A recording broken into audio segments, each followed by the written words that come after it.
ఇటీవల ఆంధ్ర రాష్ట్రంలో న్యాయవాదులపై దాడులు ముమ్మరంగా జరుగుతున్నాయి. వీటిని మేము వెంకటగిరి బార్ అసోసియేషన్ తరఫున తీవ్రంగా ఖండిస్తున్నాం. అదేవిధంగా 2 రోజుల క్రితం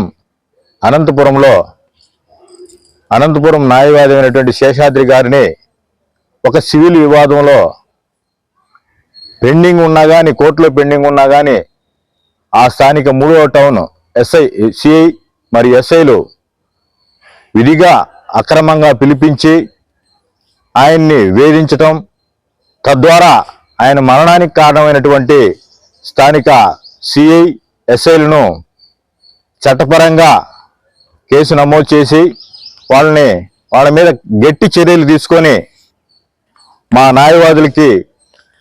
చనిపోయిన న్యాయవాదికి ఆత్మశాంతికి దోహదపడతారని చెప్పి ఉన్నతాధికారులకి ఈ మీడియా పూర్వకంగా తెలియజేస్తున్నాను.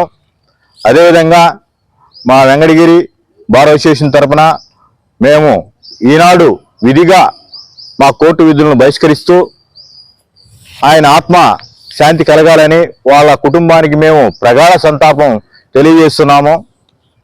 న్యాయవాదులు అంటే పోలీసులకి చులకన భావం ఏర్పడుతుంది. న్యాయవాదులకి రక్షణ కోసం సరైనటువంటి బలమైనటువంటి ప్రొటెక్షన్ యాక్ట్ని కూడా తీసుకురావాలని మేము ఈ రకంగా కోరుతున్నాం. న్యాయవాదుల ఐక్యత వర్ధిల్లాలని చెప్పి ఒక్కసారిగా మేము తెలియపరుస్తున్నాం. జై హింద్.